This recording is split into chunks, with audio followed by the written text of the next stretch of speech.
Magandang araw po sa inyo, Sir Blair. Lalong-lalo na po sa mga giliw ninyong tagapakinig at taga-suporta sa inyong mga YouTube channel na The Voice Addict at mga kwento ni Apong Isaac. Ang ibabahagi ko po sa inyo ay naganap taong 1989. Pag-uuling po ang hanap buhay ng aking amang si Peter. Kapag bakasyon, tumutulong kami ni Kuya Dos sa kanya. Mahilig po si tatay sa mga anting-anting. Kaya madalas siyang natatagalan sa gubat. Isang gabi, nagpaalam siya na maghahanap lang daw ng puno ng palaspas at hindi na siya nakabalik. Hinanap namin siya at doon nga nagsimula ang nakakakilabot naming karanasan na hindi namin makakalimutan. Kilalanin niyo na lamang po ako sa pangalang Uno. At ito ang aking kwento. Ay nako, ang bigat naman ng kahoy na to, Kuya Dos. Magbuhat ka na lang. Kanina ka pa kasing siging reklamo eh. Paano hindi ako magre-reklamo? Alas 11 na ng tanghali Nagbubuhat pa rin tayo ng malalaking kahoy na to. Bilisan mo na kasi nang makakain na tayo. Ay nako, nakakainis talaga. Nasaan na ba kasi si tatay, Kuya? Siya ang malakas eh. Tsaka nakapanghina na dahil sa gutom. Ako nangihina sa'yo, Uno eh. Ang dami mo sinasabi. Ang dami mo reklamo. O sige na. Pag-usungan na natin to. Nang matapos na para makapagpahinga na tayo. Pinagtulungan naming buhatin ang kahoy at maipatong yon sa balikat namin. Kailangan dalhin yon sa mismong pinag-uulingan namin. Naroon kasi ang bukal ng tubig. Ang nakakapagtaka lang sa balon na yon, iba ang lasa ng tubig. Imbis na tabang, tubig alat yon na parabang tubig mula sa dagat. Pambihira daw ang ganong klaseng tubig. Kaya itinuturing ni tatay na mahalagang kayamanan niya yon dahil siya mismo ang nakadiskubre sa nasabing bukal. Ayan, Kuya. Tapos na. Mabuti naman. Halika. Umupo na muna tayo sa bato. Tabi tayo ng upo, Kuya Dos. Ay nako. Nakakapagod talaga. Ang init pa ng sikat ng araw. Tsaka masakit na rin ang ulo ko. Pati ang sugat ko sa balikat. Ang dami mo talagang reklamo. Ako nga, hindi ko mahugot ang tinik sa talampakan ko eh. Sobrang hirap maglakad. Gaya-gaya ka naman eh. Hoy, hindi ako nanggagaya no. Sinasabi ko lang na ang mga nararanasan natin ngayon, wala pa sa kalahatian ng paghihirap ni tatay nung maliliit pa tayo. Kaya ngayon, alam mo na kung gaano kahirap ang trabaho ni tatay para lamang buhayin tayo. Oo na. Kaya wag na wag kang magpapasaway sa kanya. Pero Kuya Dos, nagtataka lang ako kay tatay. Paano kaya niya nabubuhat ang malalaking kahoy na to, no? Hanggang ngayon ba, wala ka pa rin bilib sa agimat ni tatay? Bilib naman ako. Pero ano nga ba ang agimat ni tatay, Kuya? Alam mo ba yung bertud ng langgam? Ano yung, Kuya? Yung palawit ng kwintas niya, na kasing lapad ng palad niya. Ang tawag doon, bertud ng langgam. Yung kulay itim? Oo, yun na nga. Ano namang koneksyon nun sa lakas ni tatay? Hindi ba't ang mga langgam kayang buhatin ng isang bagay kahit triple pa ang laki nito sa kanilang katawan? Ganong kapangyarihan ang nakuha ni tatay. Kaya malakas siya. Kaya pala parang hindi siya napapagod at hindi nagbabago ang lakas niya. O di ba? Nakakabilib talaga ang bertud ni tatay. Magsasalita pa sana ako nang napako ang tingin ko sa isang lalaking papalapit sa kinaroroonan namin. Napatayo kami ni Kuya Dos at hinintay ang paglapit nito. Aba, Si Mang Berok yun ah. Bakit kaya siya nandito? Anong bakit, kuya? Natural. Pagbabawalan na naman niya tayo sa pag-uuling. Nakakainit ng ulo yan. Dahil di naman niya lupa to, di ba? Uno, wag kang ganyan. Matanda pa rin siya sa atin. Kaya irespeto mo siya. Ay nako, depende na lang yun sa tao, kuya. Kung karapat dapat ba siyang irespeto. Tumigil kami sa pag-uusap nang tuluyang makalapit sa aming kinatatayuan, si Mang Berok. Ilang di pa ang layo niya sa amin, ngunit umalingasaw na kagad ang singaw ng kanyang katawan na parabang amoy ng sibuyas. Gusto ko sanang magtaklob ng ilong, pero pinigilan ako ni Kuya Dos. Ang tigas talaga ng ulo nyo, no? Wala pa rin kayong tigil sa pag-uuling. Mang Berok, hindi po namin pwedeng itigil ang pag-uuling eh.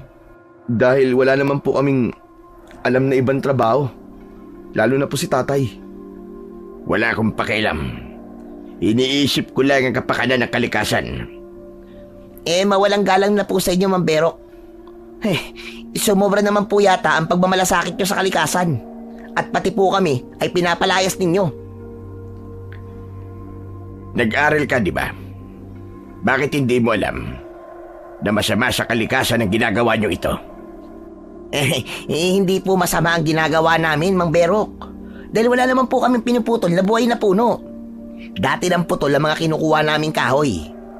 Ang mga namumutol po ng puno ang pagsabihan nyo at wag po kami. Abat, pilosopo kang bata ka. Baka gusto mong tamaan ka.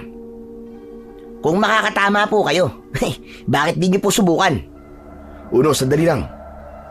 Tumigil ka. Mang Berok, pasensya na po kayo sa sinabi po ng kapatid ko. Pagsabihan mo kapatid mo yan, ha? Hindi ko gustong tabas ng dila. Wala akong pakialam kung di mo gustong tabas ng dila ko. Kung ayaw mo mapahiya, ilagay mo rin sa tamang lugar ang pagsasalita mo para irespeto kita. Uno, ano ba? Tumigil ka na nga. Pinaiiral mo naman ang init ng ulo mo eh. Parang di init ang ulo ko, kuya.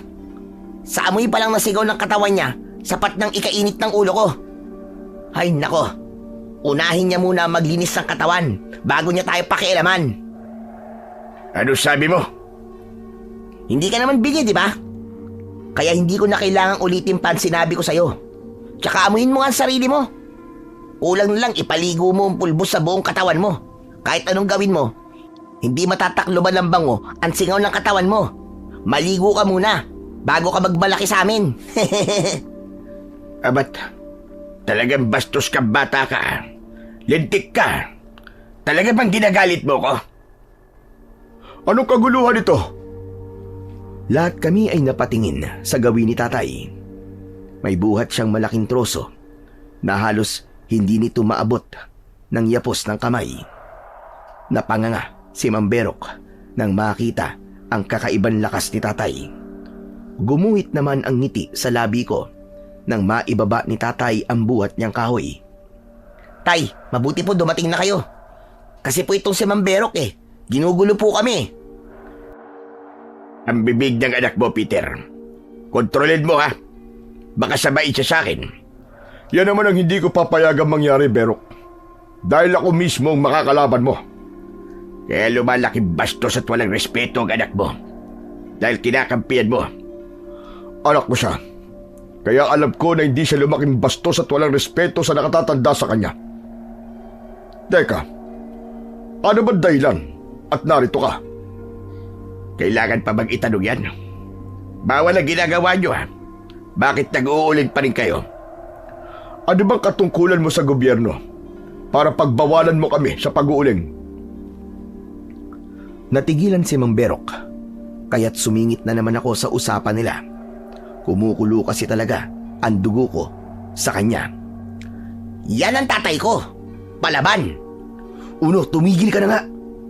Usapang matanda yan. Huwag kang sumali sa kanila. Nakita mo na, Peter? Kung anong ugaling meron ang bunso mong anak? Tinuruan ko na mabuting asa ng anak ko. Kaya kung hindi kanya nire-respeto, baka ikaw ang unang naging bastos sa kanya. Pareho kayo ng ugali. Kasing itim ng uling. Pagsisisihan ninyo ang ginagawa ninyo. Sa oras na may nasaktan kayong mga nilalang sa kagubatang ito, wag na wag kayong magsisisi. Hindi nila ako masasaktan. Nakikita mo ba ang mga suot kong kwintas? Lahat ng mga ito, pangontra at panlaban sa sinasabi mong nilalang. Kaya umalis ka na at wag mo na kaming pakialaman dito. Aalis ako. Pero ito ang tatandaan mo. Hindi ako titigil hanggat hindi kayo humihinto sa ginagawa ninyong pag-uling.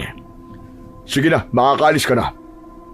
Dahil hindi ako natatakot sa mga pagbabanta mo. Nang umalis sa harapan namin si Mang Berok, nanghihina namang napaupo si tatay sa malapad na bato paharap sa bukal. Tay, ayos lang po ba kayo? Ayos lang ako, anak. Pasensya na po kayo, tay, ha? Bakit ka naman humihingi ng pasensya? Ipinagtanggol mo lang naman ang sarili mo. Tay, bakit ngayon lang po kayo dumating?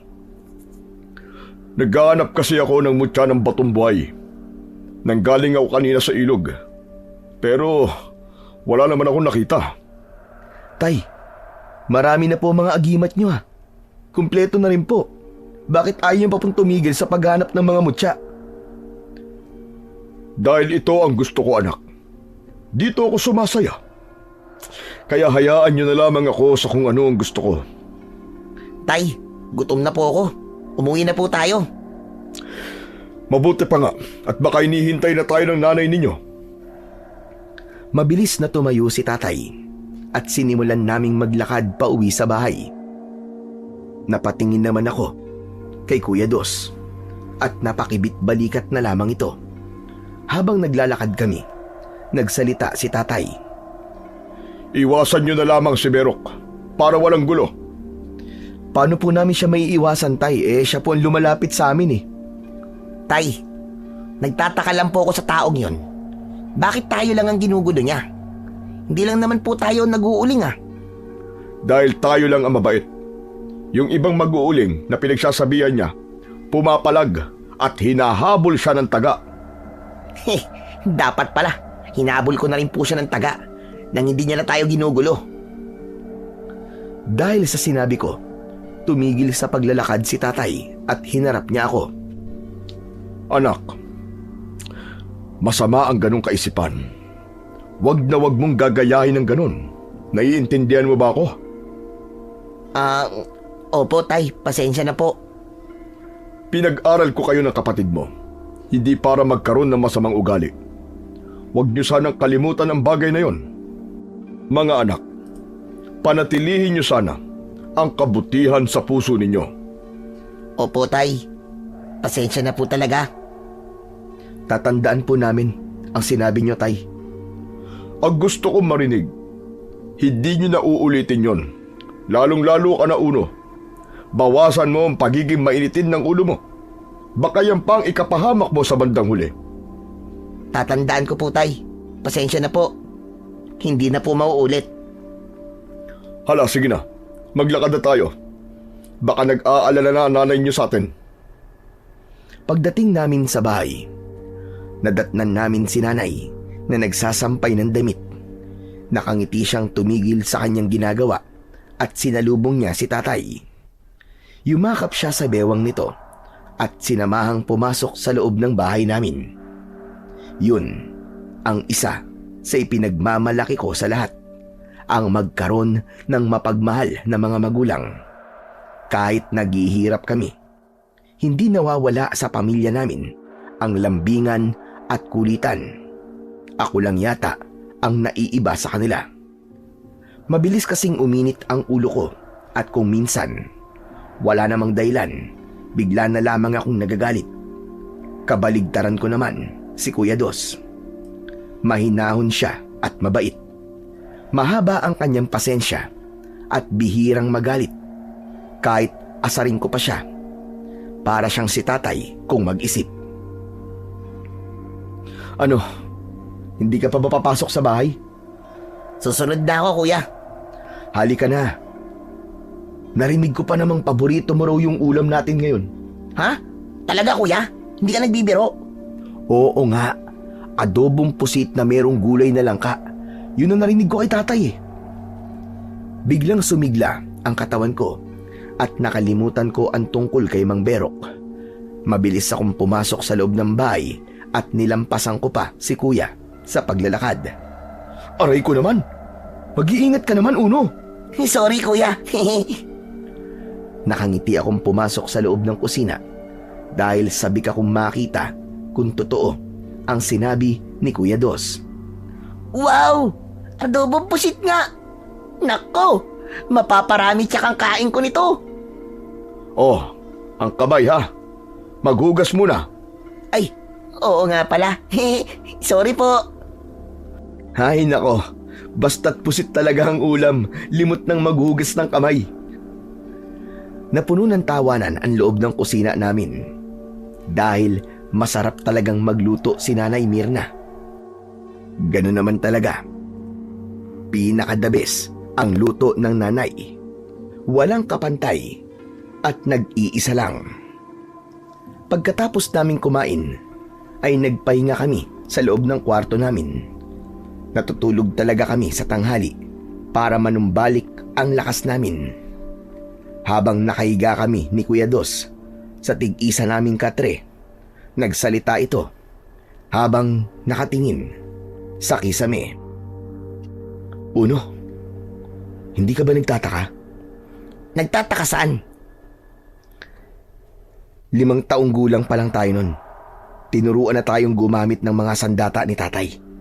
Naitanong mo na ba sa sarili mo kung bakit kailangan natin gawin yon? Maraming beses na kuya. Kung minsan si tatay mismo ang tinatanong ko. Pero wala umiiwas siya eh. Ako rin.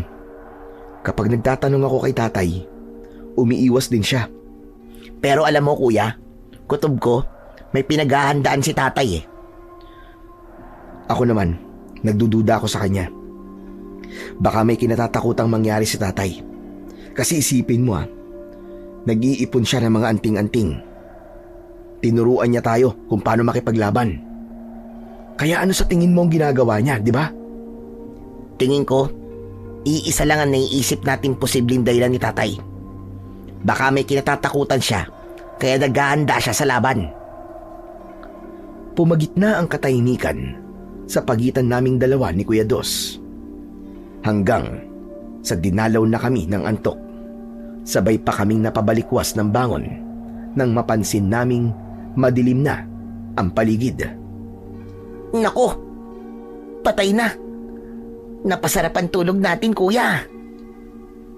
Oo nga, bakit di mo ako ginising? Kuya naman, sabay tayong nagising di ba? Ngayon lang nangyari to Lagot talaga tayo. Tara Kuya Dos, silipin natin si tatay. Baka naman hindi siya galit at sinadya niya talaga na hindi tayo gisingin. Naunang bumaba sa katre si Kuya Dos at sumunod ako sa kanya palabas ng silid namin. Bagya pa kaming nagulat nang makita namin si tatay na nagsasagawa ng ritual para sa mga anting-anting niya gamit ang tawas.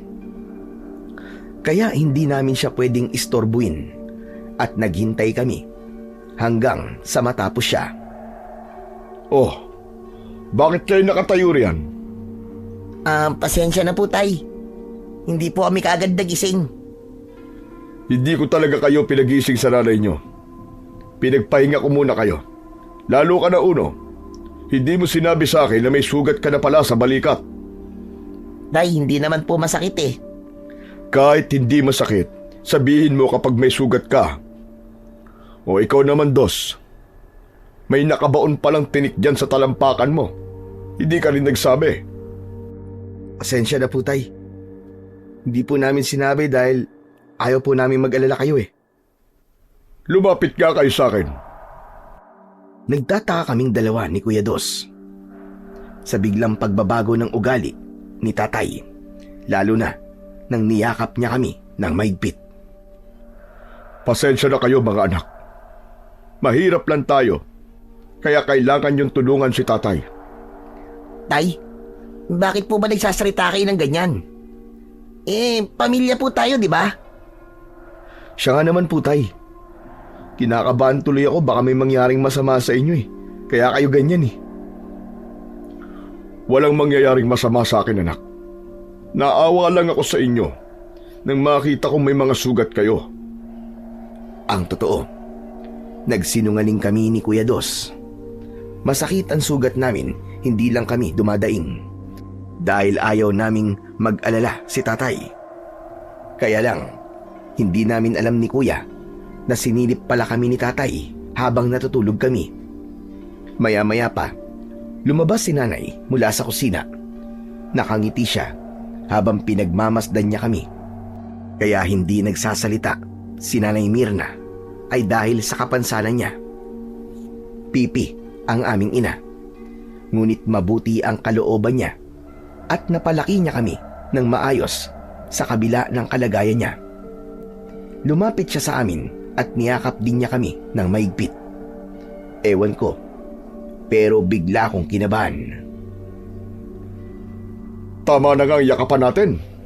Baka mawala pa ang bisa ng bertud ng langgam sa katawan ko dahil masyado kayong matamis. Hinampas naman ni nanay ng kanyang palad ang balikat ni tatay. Kaya nauwi yun sa lambingan nilang mag-asawa. Hoy Uno, lumabas muna tayo ng bahay. Mukhang kailangan nila ng espasyo. Oo nga, kuya. Baka magkaroon na ulit tayo ng kapatid. Nakangiti kaming lumabas ng bahay ni Kuya Dos. Tumambay kami sa kubong nakatayo sa ilalim ng puno ng santol, kung saan ay sinadyang walang dingding yun para tambayan lang talaga. Maya-maya pa, napatingin ako sa bilog ng buwan. Bigla kasing nagbago ang liwanag sa paligid. Kuya, di ba sabi ni tatay, kapag bilog ang buwan, may lumalabas na aswang? Pambihira ka naman, oo. Bakit naman napunta dyan ang usapan? Tignan mo kasi ang buwan, kuya. Sus, hindi totoo mga aswang, ano ka ba? Kwento lang yun ni tatay para takutin ka. Madalas ka kasing umaalis ng bahay tuwing gabi para lang makipaglaro sa anak ni Mang Isko. Magsasalita pa sana ako nang bigla kaming nakarinig ng alulong ng mga aso sa paligid. Kaya naman, napatayo ako at nag-aalalang napatingin kay Kuya Dos. Kuya, ano yun? Pumasok na tayo sa loob. Baka may nauulol na aso dito. Kuya, may narinig akong sigaw ng lalaki sa bahagi niyo ng kakauyan. Tawagin natin si tatay. Nag-unahan kami sa pagpasok sa loob ng bahay. Nadatnan namin sina nanay at tatay. Masaya silang nag-uusap sa pamamagitan ng senyas. Nagulat ang mga ito sa biglang pagpasok namin. Tay, mukhang may kailangan ng tulong natin. Bakit, Uno? May sumisigaw po sa tapat ng bahay natin sa may bandang kakauyan. Tapos, ang iingay po ng mga aso. Ganun ba? Mirna, dito ka lang ha. 1, 2. Kunin niyo ang sandata ninyo. Bilisan niyo! Mabilis kaming pumasok sa loob ng kwarto namin at kinuha ko ang itak sa likod ng pinto. Si Kuya Dos naman, dinampot niya ang kanyang punyal sa ibabaw ng lamesa. Paglabas namin, may sukbit na rin si tatay ng itak. Itinuro namin sa kanya kung saan namin narinig ang ingay. Ngunit napansin naming may mga tao na sa kakauyan. Maliwanag na sa lugar na yon dahil sa sulo ng mga ito. Tay, sa palagay ko, sina Kapitan Maestro ang nasa bahagi niyo ng kakauyan. Bilisan na natin mga anak. Baka meron na nga nangyayari sa lugar na yon. Mabilis naming narating ang kinaroroonan ng mga tanod at ni Kapitan Maestro. Nagulat ang mga ito nang bigla kaming lumitaw sa tabi nila. Tay, si Mang Isko, patay na po siya. Diyos ko, sino ang may gawa nito kay Isko?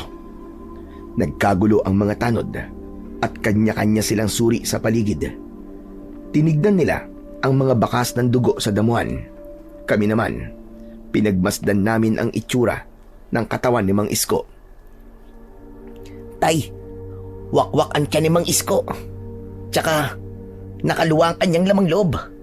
Butas din ang kanyang leg. Pero natuyo ang kanyang katawan dahil inubos yung kanyang dugo.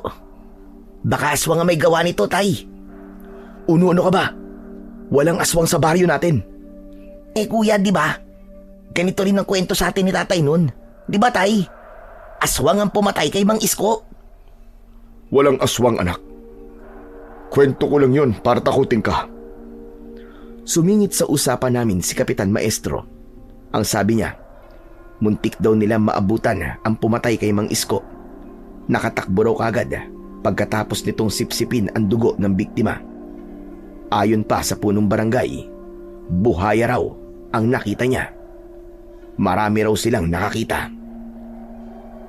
Nang marinig ko ang bagay na yon, tuluyang nalihis ang hinala ko na aswang ang may gawa nun. Naniwala ako kay Kapitan Maestro dahil halos mawasak ang katawan ni Mang Isko. Binuhat ng mga tanod ang katawan nito at malungkot kaming bumalik sa bahay. Pero natigilan kami ni Kuya Dos nang makita namin ang nakahandusay naming ina. Tay! Tay, si nanay po! Mirna! Diyos ko, Mirna! Sino may gawa nito sa'yo? Nay! Nay! Gumuho ang mundo namin nang makita namin si nanay na nakahandusay sa sahig at wala ng buhay. Kagaya ng nangyari kay Mang Isko, wakwak din ang tiyan nito at butas ang kanyang leg. Natuyo ang katawan dahil naubos ang dugo nito. Doon ko lang napagtantong hindi buhaya ang may gawa nun, kundi masamang elemento na madalas ikwento sa akin ni tatay nung mga bata pa kami. Hindi po ako naniniwalang kayang gawin ito ng isang buhaya, Tay. Halimaw po pumatay kay nanay. Natitiyak ko po yun. Hindi ako pinansin ni tatay. Tuloy lang siya sa pag-iyak habang yakap niya ang katawan ni nanay. Nakatayo lang ako at hindi ko mahawakan si nanay. Ngunit masaganang luha ang umagos sa pisngi ko. Tay, wala na po si nanay, Tay. Wala na po siya. Kausap ko pa siya kanina. Kausap pa natin siya, di ba? Tumatawa pa nga siya. Buhay pa kanina ang nanay niyo. Kasalanan ko po ito eh. Kung hindi natin iniwan si nanay, buhay pa po siya. Uno, hindi mo to kasalanan. Ang may kasalanan nito ay ang hayop na pumatay kay nanay. Mabilis na hinubad ni tatay ang kanyang mga anting-anting at nagulat kami sa ginawa niya. Wala palang silbi mga agimat na to. Ang dapat dito, putol-putulin, wasakin at durugin. Hinugot ni tatay ang kanyang itak mula sa kanyang bewang. Tinadtad niya ng taga ang kanyang medalyong atardar, pati na ang mutya ng salabay at ang bertud ng langgam. Lahat ng mga yun, pinagbalingan niya ng galit habang humahagulgol ng iyak. Tay, tama na po! Tay! Kahit durugin niyo po mga anting-anting niyo, wala na po si nanay! Wala na siya! Napasalampak ng upo sa sahig si tatay at niyakap niya ng maigpit ang katawan ni nanay. Pati kami ay yumakap na rin kay nanay. Napakasakit mawalan ng ina. Parang sasabog ang dibdib ko sa sakit. Dahil sa ingay namin, nakarating si Kapitan Maestro sa bahay namin at nagulat din ito sa nangyari sa ina kong si Mirna. Marami ang nakiramay at umiyak sa nangyari dahil nga napakabait daw ni nanay. Tay, kumain po muna kayo. 2 araw na po kayong hindi kumakain eh. Tubig lang po ang iniinom nyo. Mamaya na, anak. Dito lang ako sa tabi ng nanay mo. Maya-maya pa, lumapit na rin sa amin si Kuya Dos. Awang-awa kami kay tatay dahil higit siyang nasaktan sa mga nangyari kay nanay. Pagkalipas ng 5 araw mula nang mailibing si nanay, hindi na namin nakitang ngumiti si tatay. Palagi namin siyang nakikitang nakaupo sa tabi ng bintana at nakatanaw sa labas. Pinabayaan na rin niya ang kanyang sarili at malaki ang ibinagsak ng kanyang katawan. Si Kuya Dos naman, hindi kumuha ng unang exam dahil hindi niya kami maiwan. Kaya isang araw, hindi na kami nakatiis ni Kuya Dos. Kinausap namin si tatay. Tay, hanggang kailan po ba kayo magiging ganyan? Hayaan niyo na muna ako, Dos. Tay, hindi ka namin pwedeng pabayaan eh. Baka mamaya magkasakit kayo niyan. Siya nga naman po, tay. Baka malungkot po si nanay kapag nakita kayo nagkakaganyan. Pasensya na kayo, mga anak ko. Masyado kasing masakit para sa akin ang pagkawala ng nanay ninyo. Hindi ko matanggap. Hindi ako makapaniwalag. Wala na siya. Kami rin naman po, tay eh. Nasasaktan din po kami sa pagkawala ni nanay. Pero mas masakit po kung pati po kayo mawawala rin sa amin. Hindi po namin kayang makita kayo nagkakaganyan, tay. Imbis na paghinaan po kayo ng loob, magpakatatag po kayo, tay. Hanapin po natin ang pumatay kay nanay.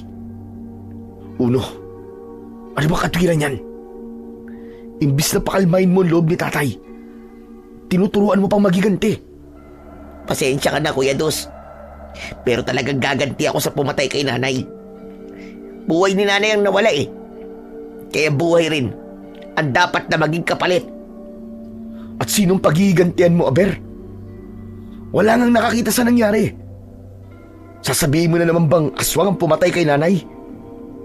Aswang talaga ang pumatay kay nanay, kuya. At hindi niyo ako maluloko. Nagsisinungaling kayo ni tatay. Alam niyong totoo ang sinasabi ko. Walang aswang, anak. Kwentong barbero lang ang aswang. Mas naniniwala pa ako sa mga engkanto o mga nilalang na nangangalaga sa kalikasan. Pero sa aswang ay hindi. Tay, wag na po kayo magkunwari. Kayo mismo nagsabi sa akin noon.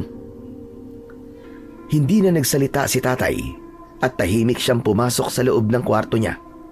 Nakita ko naman na hawak ni Kuya Dos ang mga sinirang kwintas ni tatay. Matyaga naming inayos ang mga anting-anting ng aming ama. Uno, tayo na lang ang magsuot nito. Sa iyo na itong mutya ng salabay. Sa akin naman itong medalyon ng atardar. Kuya, baka magalit si tatay kapag pinakialaman natin ang mga yan. Sa tingin ko, hindi niya na kailangan ng mga anting-anting. Kaysa masayang, tayo na lang ang makinabang, di ba? Ibig ba't sabihin, totoong may aswang at ang mga anting-anting na ito ang pangontra sa kanila? Narinig ko ang sinabi ni tatay na muntik niyang sirain ang mga ito. Kaya mas lalong lumakas ang hinala ko na may aswang. Kagaya ni tatay, hindi rin sumagot si Kuya Dos. Kaya mas pinili ko na lang na manahimik. Ngunit kapag nakahanap ako ng pagkakataon, ako mismo ang kikilos para maghanap ng hustisya para kay nanay. Totoong kinalimutan na ni tatay ang tungkol sa kanyang mga anting-anting at kami ang gumamit nun. Ang bertud ng langgam, palagi kong inilalagay sa bulsa ko. Ni hindi nga napansin ni tatay. Nasuot na namin ni Kuya ang kanyang mga agimat. Lumipas ang 1 buwan, unti-unting nakalimutan ni tatay ang nangyari kay nanay. Ngunit madalas nang umaalis ng bahay si tatay tuwing gabi. Nawala rin ang bertud ng langgam sa bulsa ko at bigla ko nalang nakitang suot yun ni tatay sa kanyang leeg. Mga anak, 4:00 na pala ng hapon. Bilisan nyo ng isa ko ang mga uling natin at makaabutan pa tayo ng dilim sa daan. Saglit lang po, tay. May baga pa po yung ibang mga uling eh. Nandito na ang tubig, Uno. Ako na magsasaboy ng tubig sa mga banga. Ikaw na ang magkalaykay sa ibang mga natirang uling. Aba, mabilis kong kumilos sa mga anak ko ngayon ah. Pwede nang mag-asawa. Nako, wala pa po sa isip ko yan, Tay. Dapat lang. Dahil 16 na taong gulang ka pa lang. Lalo naman po ako, Tay. 20 taong gulang pa lang po ako. Ayoko pa pong mag-asawa. Paano kayo mag-aasawa? Wala pa naman kayong nobya. Kahit papano, napanatag na ang loob namin ni Kuya Dos dahil nakakangiti na ulit si Tatay. Naging maayos naman ang takbo ng buhay namin nung mga nakaraang araw. Ngunit muling naulit ang karumal-dumal na pagpatay ng nilalang sa mga tao. 2 mag-uuling ang agad na binawian ng buhay. Lahat sila, iisa lang ang paraan ng pagkamatay. Ubos ang dugo at wasak ang katawan. Kaya naman, isang gabi, nagpaalam sa amin si Tatay. Mga anak, dito lang kayo at huwag maghihiwalay. Bakit po, Tay? Saan po kayo pupunta?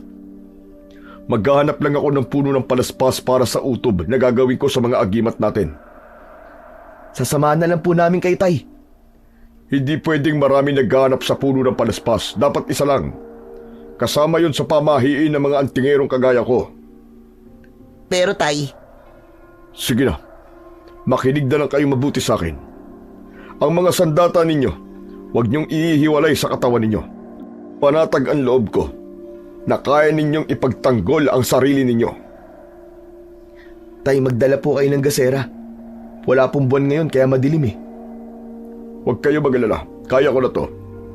May dala naman akong sulo at sapat na yon. Wala na nga kaming nagawa ni Kuya Dos nang umalis si Tatay. Malakas ang tibok ng puso namin dahil sa pag-aalala. Dahil doon, hindi kami dinalaw ng antok. Kinabukasan, hindi dumating si Tatay. Kaya nag-alala kaming magkapatid. Kuya, bakit kaya wala pa si Tatay? Ewan ko, Uno. Sana pala sinundan na lang natin siya. Hindi rin natin siya masusundan kasi masisira ang pamahiin niya. Diyos ko, sana naman walang nangyaring masama kay Tatay. Kinabahan ako dahil sumapit na ulit ang gabi. Ngunit wala pa rin si Tatay. Kuya, natatakot na ako ah. Sundan na kaya natin si Tatay? Padalawang gabi na siyang hindi umuwi. Bako na paano na siya, Kuya? Sige, hahanapin natin si Tatay. Hihingi na tayo ng tulong kay Kapitan Maestro. Kuya Dos, wala nang oras. Huwag na tayong humingi ng tulong sa kanya. Tara na, hanapin na natin si Tatay. Agad kong itinali sa bewang ko ang itak. Si Kuya Dos naman ang gumawa ng sulo para gamiting pangtanglaw sa daan. Siyempre, dinala rin niya ang kanyang punyal. Nang maihanda na namin ang lahat, mabilis na kaming umalis ng bahay. Kuya, malayo na nalalakad natin ah. Nasaan na kaya tayo? Mataas na ang puno ng mga kahoy. Kaya natitiyak kong nasa gitna na tayo ng gubat. Saan kaya natin hahanapin si Tatay? Maghanap pa tayo. Doon tayo sa bandang yun. Tinahak namin ang daan papasok sa mas madilim na bahagi ng kakahuyan hanggang sa napansin ko ang ilang patak ng dugo sa damuhan. Kinabahan ako dahil marami yon. Idagdag pa ang mga humapay na mga halamang ligaw na para bang merong naglaban doon. Kuya, tingnan mo. Maraming dugo. Diyos ko, baka napahamak na nga si Tatay. Luminga kami sa paligid habang tinatawag ang pangalan ni Tatay. Sa pagkakataong yun, para nang binabayo ng maso ang dibdib ko at gusto ko nang umiyak. Maya-maya pa, biglang lumakas ang hangin. Halos mamatay ang apoy sa sulo namin. Dahil doon, inihanda na namin ang aming sandata. Maigpit kong hinawakan ng itak ko at naglakad ng paabante. Kuya, sa unahan natin. May nilalang na nakatayo. Doon itinutok ni Kuya Dos ang hawak niyang sulo. Sino ka? Kuya Dos, hindi siya tao. Isa siyang alibaw. Mapula ang kanyang mga mata, oh. Nakalabas sa mga pangil niya sa bibig. Diyos ko, kalbo siya. Parang alien ang itsura niya, kuya. At ang mga kuko niya, mahahaba. Ganon din ang kanyang mga tenga. Aswang siya, kuya. Aswang siya, sigurado ko. Nawala ang tapang ko ng oras na yon. Habang umaangil ang aswang, dahan-dahan siyang lumalapit sa amin. Huwag kang lalapit, kundi tatara ko sa leeg mo ang punyal ko. Siguro ikaw ang kumuha kay tatay, no? Ilabas mo ang tatay namin. Dahil kung hindi, mamamatay ka sa talim ng itak ko. Tumawa ng malakas, nakasing tunog ng tawa ng mangkukulam ang halimaw. Itinutok namin ang sandata sa kanya, ngunit bigla siyang nawala. Kuya, nasan siya? Masyado siyang mabilis kumilos. Anong gagawin natin? Maging alerto ka lang sa paligid at huwag kang magpapatalo sa takot mo. Iwinasiwas ni Kuya ang kanyang punyal at bawat kaluskos na maririnig namin, doon din niya itinutok ang sulo. Ako naman, nakatutok sa unahan ng daan ang aking itak. Lumabas ka! Magpakita ka! Kuya, nasa harapan na ulit natin siya. Diyos ko, may kasama siya, Uno. Dalawang aswang ang nakatayo sa harapan namin ni Kuya Dos. Kahit ilan di pa ang layo nila sa amin, nakita naming ngumisi ang mga ito at tumulo pa ang malapot nilang laway.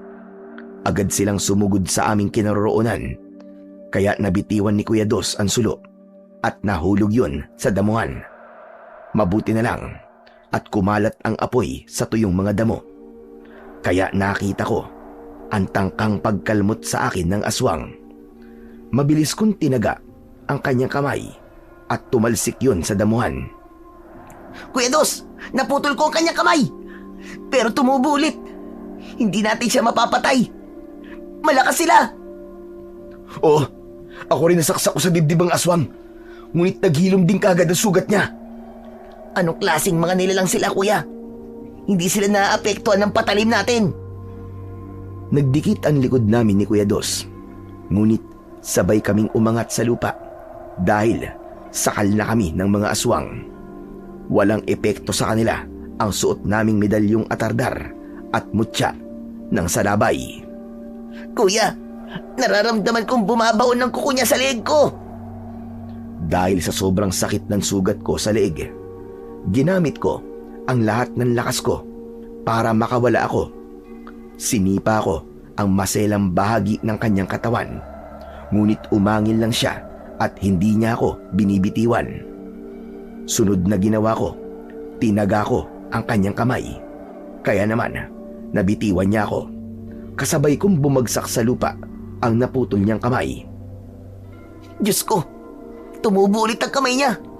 Pero ang naputol niyang kamay na nasa lupa biglang nasunog. Nangyayari yon kapag may kapalit na. Sa kabila ng takot na nararamdaman ko, pilit akong lumaban.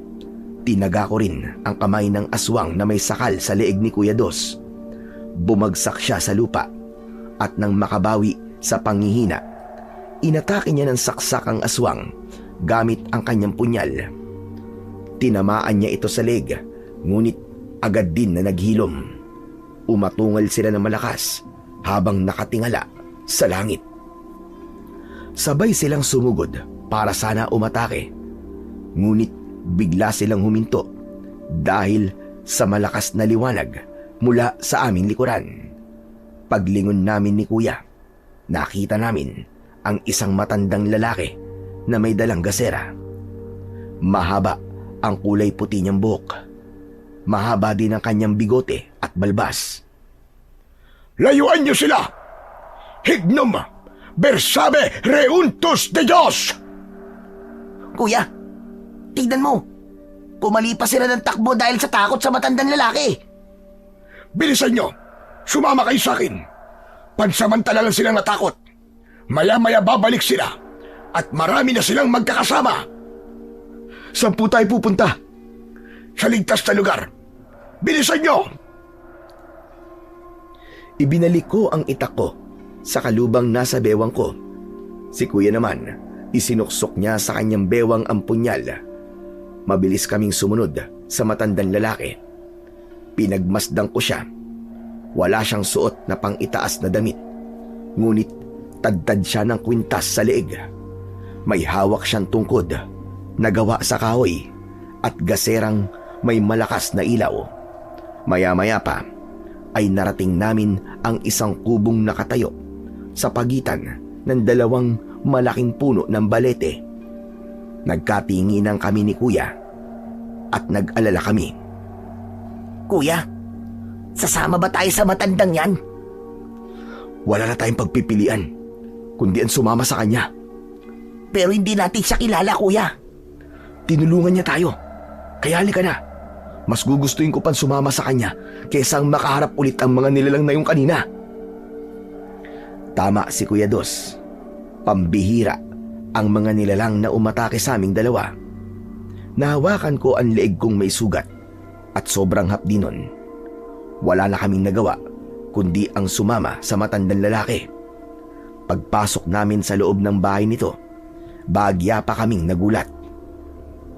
Kuya Dos, ang liit sa labas. Ngunit malawak sa loob at may taas pa. Dahil ginawa niyang bahay ang dalawang katawan ng puno ng balete. Kaya akala mo maliit lang ang bahay niya at kubo lang sa labas. Maupo na muna kayo at uminom ng tubig. Mawalang galang na po. Sino po ba kayo? Ako si Apo Lakay. Dito ako nakatira. Salamat po sa pagkakaligtas niyo po sa amin ni Uno. Ako nga po pala si Dos. Kilala ko kayo. Kaya maupo na muna kayong magkapatid at ikukuha ko lang kayo ng maiinom nang mawala ang sakit na nararamdaman nyo sa sugat ninyo. Kahit nagtataka kami ni Kuya Dos, dahil kilala kami ng matanda, naupo na lang kami sa bangkong gawa sa kahoy at naghintay sa kanya. Pagbalik ni Apo Lakay, iniabot niya sa amin ang dalawang malinis na bao na merong laman na tubig. Nagdadalawang isip kami kung tatanggapin ba namin yon o hindi. Huwag kayong mag-alala. Wala kong inilagay sa tubig na yan. Bukal yan mula sa ugat ng 2 puno ng balete. Dalisay ang tubig na yan na kayang magpagaling sa mga sugat. Nang marinig namin ni Kuya Dos ang sinabi ng matanda, mabilis naming tinanggap ang mga bao at agad naming ininom ang laman nun. Totoo nga, Kuya Dos. Nawala ang sakit ng sugat ko sa liig. Kakaiba nga ang tubig na to. Mabuti naman at guminhawa na ang pakiramdam ninyong dalawa. Siya nga pala, anong ginagawa ninyo sa gubat na ito? Hinahanap po namin si tatay. 2 araw na po kasi siyang nawawala eh. Ibig sabihin, kayo nga ang hinahanap ng lalaking tinulungan ko sa gubat. 2 araw na siyang narito sa bahay ko at walang malay. Ho? Sino pong tinutukoy ninyo? Ang tatay ninyong si Peter. Malubha mga sugat niya at kailangan niyang magpagaling. Hanggang ngayon ay wala pa rin siyang malay. Nasaan po si tatay? Tumayo kayo at sumunod kayo sa akin. Para bang hindi ko maiakbang ang mga binti ko nang sumunod kami sa matanda. Natatakot ako sa maaaring makita ko sa kalagayan ni tatay. Ayan siya, nakahiga sa katre at tadtad ng sugat sa katawan. Kung hindi na paaga ang pagdating ko, baka napatay na siya ng mga halimaw na yon. Diyos ko, halos tadtad ng kalmot sa katawan si tatay. Apo Lakay, igagaling pa po ba si tatay? Oo naman, pahinga lang ang kailangan niya. Paano niyo nga po pala kami nakilala? Nung dinala ko si Peter dito, nakakapagsalita pa siya. Nakiusap siya sa akin na hanapin ko raw kayo. Binanggit niya ang pangalan ninyo at makikilala ko raw kayo Dahil sa suot niyong anting-anting. Wala naman pong silbi ang mutya ko eh. Ganon din ang bertod ni tatay na hindi man lang siya dito pinotektahan. Lumaban ang tatay ninyo. Kaya lang malakas ang kalaban. Isa pa, walang utob ang kanyang kapangyarihan. Kaya natalo siya. Ibig pong sabihin, may bisa ang mga suot naming anting-anting? Oo naman. Kulang lang sa basbas ng orasyon. Ano po bang uri ng aswang ang nanakit kay tatay? Sila ang mga aswang na kung tawagin ay tigmabawan. Ano pong klase ng aswang ang tigbabawin? Ang tigmabawan ay mga sinaunang aswang na namumuhay sa kabundukan at masusukal na kagubatan. Namumuhay sila sa isang komunidad na malayo sa kabiasnan. Ano naman po ang kanilang mga kakayahan para masabing malakas po sila? Kaya nilang magpahilom ng sugat ng mas mabilis kaysa sa normal na tao. Nakita niyo naman kanina kung ano ang isa pa nilang kakayahan, hindi ba? Opo, nakita namin na kaya nilang magpatubo ng naputol na bahagi ng kanilang katawan. At nasunog po naputol nilang kamay nang may kapalit na po ito sa katawan ng aswang. Pero syempre po, di ba may kahinaan din sila? Oo. Hindi rin sila nakakatagal sa sikat ng araw. Maaari silang mamatay doon. Ngunit hindi ang pinuno nila. May nakuhang pangontra ang pinuno nila na kontra sa sikat ng araw. Ibig sabihin po, kaya na rin yan tumagal sa sikat ng araw. Pero, paano po? Gamit ang dinikdik na puting bato na nakukuha sa bundok at kuweba. Ipinapahid dito ang pulbos sa buo niyang katawan. Kung ganun po sila kalakas, aba, paano po natin sila mapapatay? Mapapatay sila sa pamamagitan ng mga sandatang may basbas ng orasyon. Pwede silang matalo ng tubig alat. Tubig alat? Oo. Isasaboy ang tubig alat sa katawan nila at mawawalan sila ng abilidad na magamit ang mga kakayahan nila. Manghihina sila. May alam po kaming tubig alat na pwede pong magamit sa mga aswang na tigmabawin. Magdala kayo nun at hayaan ninyong bigyan ko ng orasyong basbas ang medalyon at mutyang nasa leeg ninyo. Kung magtitiwala kayo sa akin. Apo Lakay, nang iligtas niyo po ang tatay namin, buo na po ang tiwala namin sa inyo. Sobra din po kami nagpapasalamat dahil ginamot ninyo ang sugat niya. Lahat naman ay tinutulungan ko kapag nasa ganong sitwasyon. Kaya huwag kayong magpasalamat sa akin. Bakit po kaya si tatay ang inatake ng mga tigmabawin? Dahil mag-uuling siya ng kahoy at iniisip ng mga aswang na may balak siyang sirain ang kanilang teritoryo. Kahit po namumulot lang siya ng kahoy sa bundok? Oo, dahil nasira ang kanilang tahanan.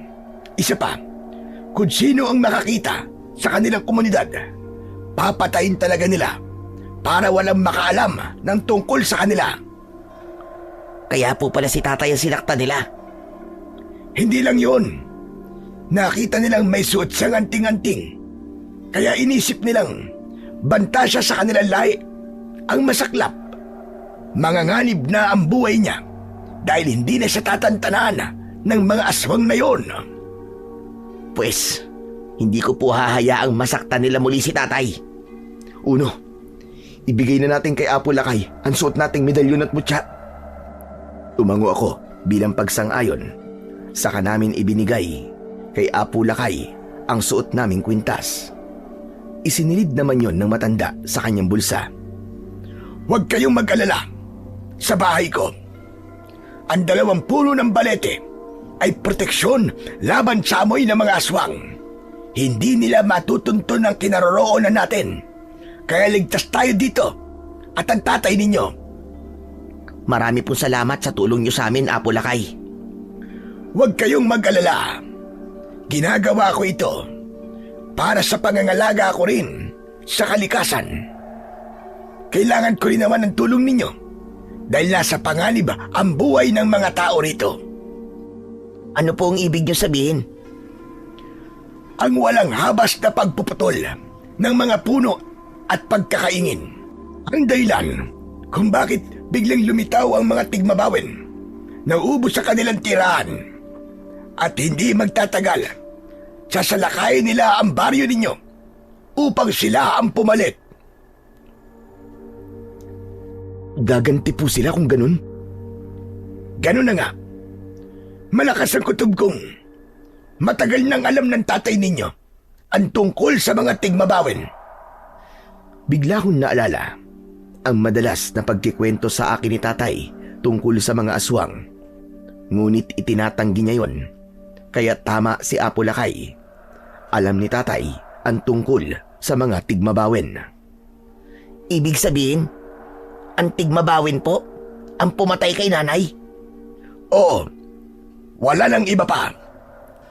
Ngayon lang po naging malinaw sa akin ang dahilan ng madalas na pag-alis-alis ni tatay tuwing gabi. Tinutugis niya pala ang mga aswang na tigmabawin.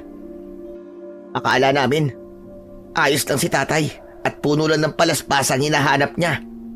Yung pala, nagiganti na siya. Ngunit mali ang paghiganti niya dahil mas lalo lamang niyang ginagampala ang pananahimik ng mga ito. Kailangan na talaga nilang mapuksa. Dahil hindi lang si nanay ang magiging biktima nila, pati na rin ang lahat ng taga rito. Kaya kailangan ko ang tulong niyo magkapatid. Dumito muna kayo habang hinihintay ninyong magkamalay ang inyong ama. Habang nandito po kami, kailangan po namin magsanay. Sige, tuturuan ko kayo magkapatid. Kailangan ko lang basbasan ng orasyon ang mga sandata ninyo. Lubos ang pagtitiwala namin kay Apo Lakay. Kaya naging panatag na ang loob namin. Hindi kami nagtanong sa kung ano ang pagkatao nito. Ngunit nararamdaman kong hindi siya ordinaryong tao dahil sa kanyang mga kakayahang ipinakita sa amin. Napakahusay niya pagdating sa pakikipaglaban. Kaya naman, isasalaysay ko na rin kung paano kami tinuruan ni Apo Lakay gamit ang patpat. Sa pagsisimula ng pagsasanay namin, gamit ang natutunan namin noon mula kay tatay, hindi pa rin yun naging sapat. Dahil hindi kontento si Apo Lakay sa ipinakita naming pagsasanay. Makinig kayo mabuti. Ang matalinong pakikipagtunggali, hindi sapat ang malakas na suntok, malakas na sipa, o malakas ang hampas ng sandata sa katawan nila. Ang pinakamalakas na taktika kung paanong paganahin ang utak ng mabilis. Kaya ang bawat atake may paraan, may tamang timing. Yun ang dapat ninyong matutunan. Parang ang hirap naman po nun, Apo Lakay. Nag-iisip habang lumalaban. Walang mahirap kung gusto mong matutunan. Ang mahalaga, kaya ninyong ilagay ang kalaban ninyo sa pinakamahirap na sitwasyon. Yung hindi na nila kayang makaiwas sa patalim ninyo. Mahirap talagang gawin ito kung hindi mo alam kung paano. Apo Lakay, maaari po bang turuan niyo muna kami sa madaling paraan lang ho? Sige, kayong bahala. Gayahin nyo ang ginagawa ko. Tignan niyong magkapatid kung paano ako gumalaw. Doon nga nagsimula ang pagsasanay namin. Maaaring matagal na kaming tinuturuan ni tatay sa pakikipaglaban. Pero sa mga turo ni Apo Lakay, masasabi kong nasa tamang proseso kami. Inabot kami ng dilim sa pagsasanay at ang pinag-aralan namin ay ang pagkilos ng mabilis. Sabay-sabay naming ginaya ang ginagawa ni Apo Lakay. Pagkatapos ay nagpahinga kami. Pero kahit nagpapahinga kami ni Kuya Dos, inaaral pa rin namin ang mga natutunan namin sa matanda. Grabe, Kuya Dos. Parang ang hirap gawin yung biglang sisirko sa ere. Tapos pagbagsak, kailangan nakatarak na ang kahoy sa kalaban. Ayan ka na naman eh. Nagre-reklamo ka na naman eh. Kasi naman Kuya Dos, ang hirap naman talaga matutunan kaagad eh. Ginawa ko na nga ang lahat, pero hindi ko pa rin makuha. Aba, tsaka yung pagbaliktad ng katawan habang sinasalag ang pag-atake ng kalaban. Ang hirap talaga nun.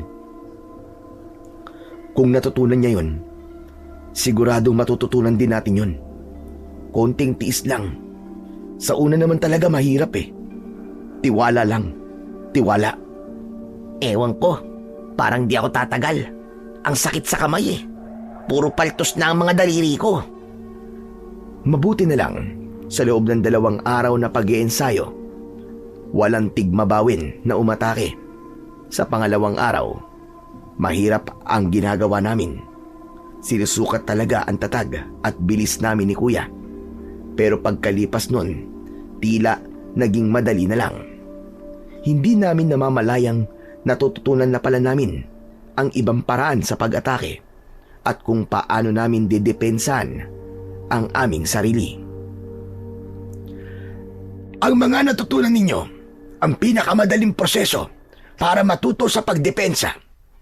Ibig sabihin, mas mahirap pa ang susunod ninyong pagsasanay. Hala, parang ayoko na. Huwag kang sumuko, Uno. Basta isipin mo, kaligtasan ng mga tao ang nakasalalay dito. Uno naman, ilang araw na tayo nagsasanay ah. Wala na akong ibang narinig sa'yo kundi puro reklamo. Hayaan mo siya, Dos. Maiintindihan niya rin kung bakit kailangan natin pagdaanan ito. Sa makalawa, makukuha niyo na ang medalyon ng Atardar at Mutyara sa Labay. May bisa na yon dahil sa orasyong ginawa ko. Sa pagpapatuloy ng pagsasanay namin, masasabi kong napakahirap talaga. Kung minsan nasusugatan ako, kahit kahoy lang naman ang gamit ko. Ilang araw pa ang lumipas, nanatiling tulog ang tatay namin, ngunit unti-unti nang gumagaling ang mga sugat niya. Habang nananahimik ang mga kalaban, kailangan natin silang paghandaan. Isa pa, malakas ang kutob kong nalalapit na ang pagsalakay nila. Tama po kayo, Apo Lakay. Nakakabahala po ang katahimikan nila. Apo Lakay, may nagbago man lang po ba sa galaw namin? Sa tingin nyo? Oo, natutuwa nga ako sa inyo magkapatid dahil mabilis ninyong natutunan ang mga itinuro ko sa inyo. Sa palagay niyo po ba, may laban na po kami sa mga tigmabawin? Yun ang susubukan natin. Kaya naman, kayong dalawa magkapatid ang maglalaban ngayon. Ho? Kaming dalawa po ni Uno maglalaban? Pero, bakit po? Bakit kami? Para malaman natin kung hanggang saan ang mga natutunan ninyo. Hindi magiging kumpleto ang pagsasanay kung walang kalaban na tatapat sa inyong kakayahan. Hala, sige na. Maganda na kayo. Kung ganon, kakasapo ko sa laban. Humanda ka sa akin, kuya. Maigpit kong hinawakan ang patpat at hinarap si Kuya. Nanood sa amin si Apo Lakay habang nakaupo siya sa bangkong gawa sa kawayan.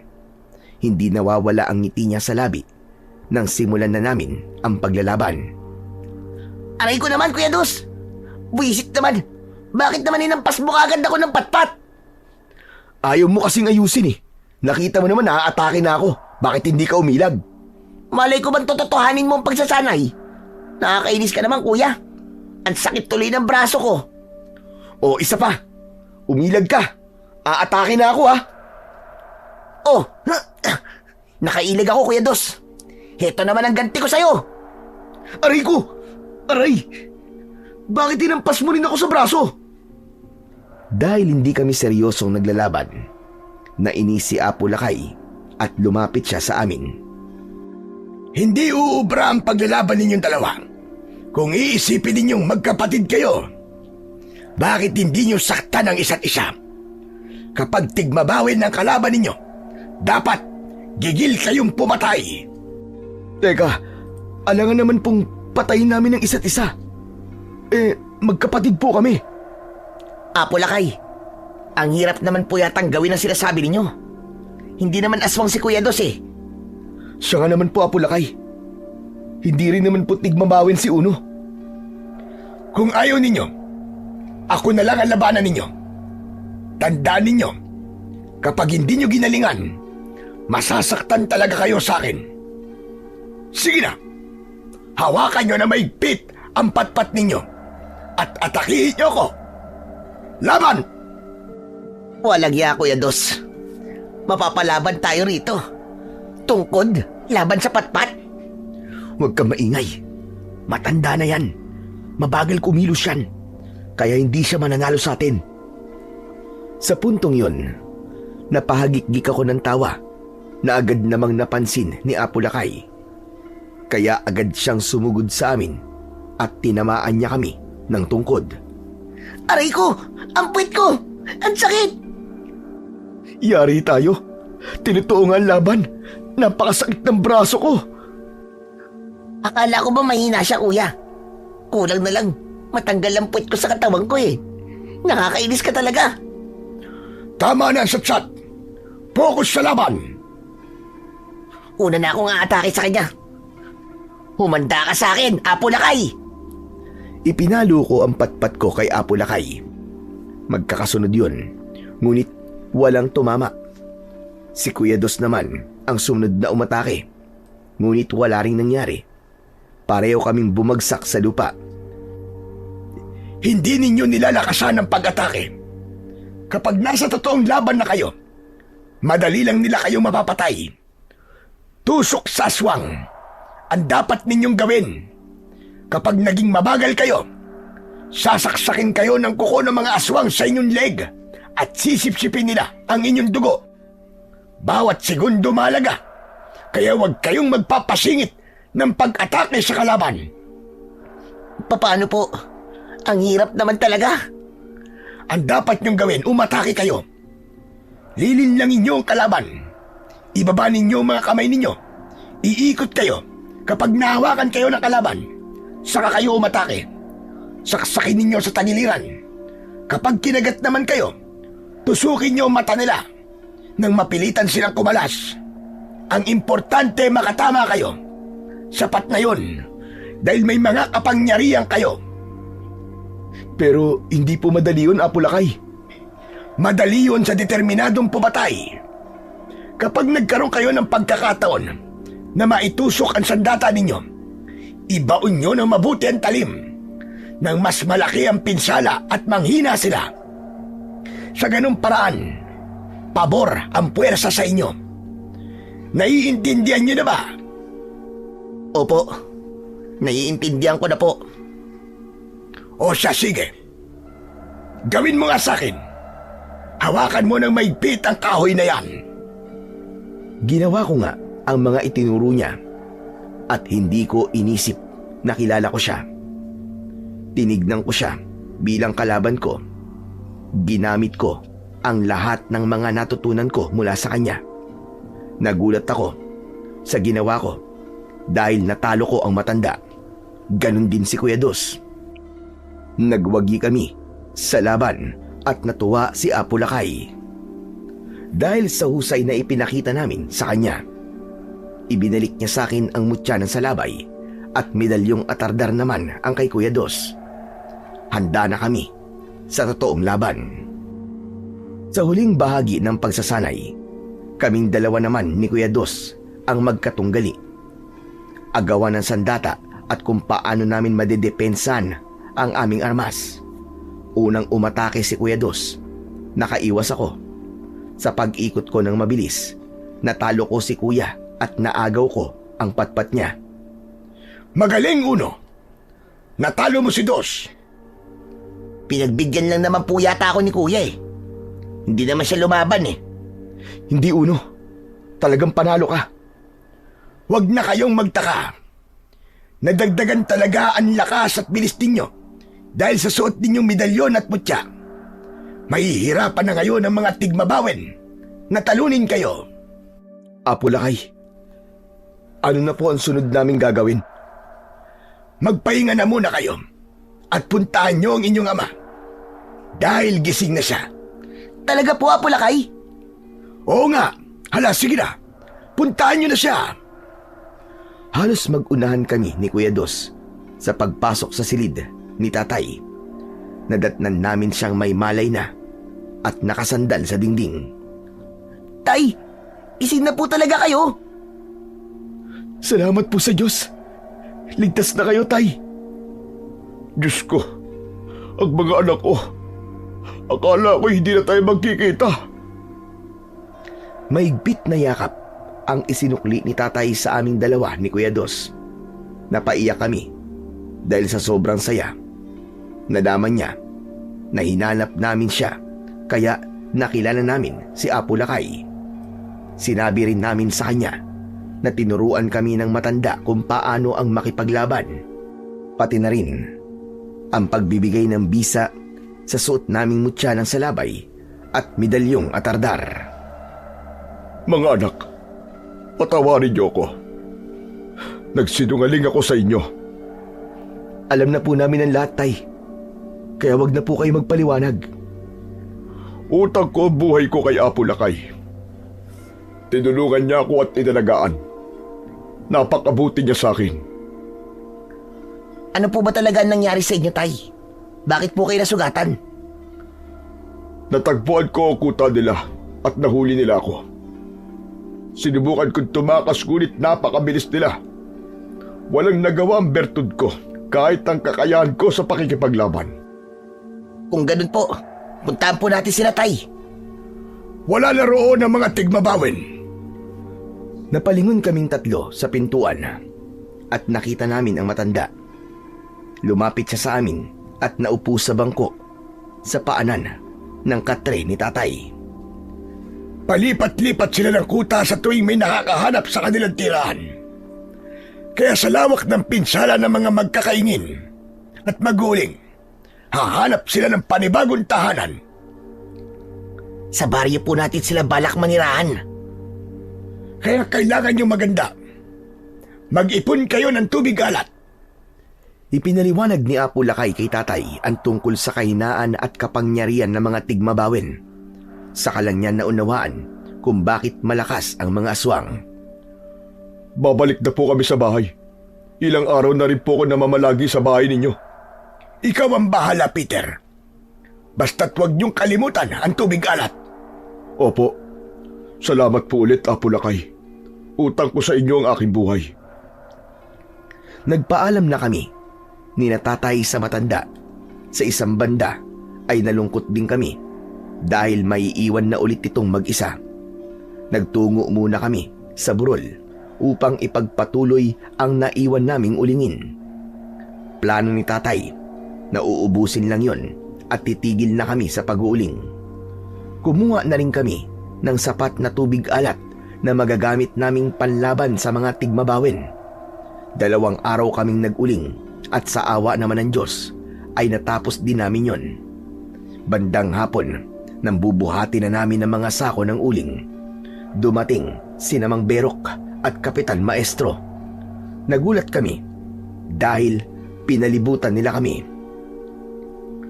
Anong kailangan ninyo? Matigas kasi ang ulo niyo, mag-ama. Tuloy pa rin kayo sa paguling. Dahil sa ginagawa ninyo, lumilitaw ang mga buhaya. Buhaya? Walang buhaya. Ikaw ang buhaya rito. Narinig ninyo, Kapitan? Talagang ayaw nilang tumigil eh. Bakit ba kami pinag-iinitan mo, ha? Baka nakakalimutan mong namatayan din kami at hindi buhaya ang pumatay sa mga biktima. Buhaya yun. At nakita ni Kapitan. Kung buhaya ang pumatay sa kanila, bakit buo ang kanilang katawan at hindi durog ang mga buto? Tanga lang ang maniniwala sa'yo.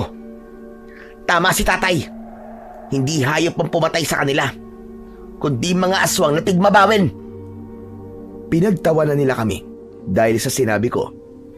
Hindi sila naniniwala sa akin. Sinabi ni Kapitan Maestro, ang mga sinabi ko raw ang mas hindi kapani-paniwala. Wala akong magagawa kung ayaw niyong maniwala. Sa paglapit ko kay Mang Berok, may kakaiba akong naamoy. Para bang nabubulok na laman ng tao na pilit tinatakluban ng amoy ng sibuyas.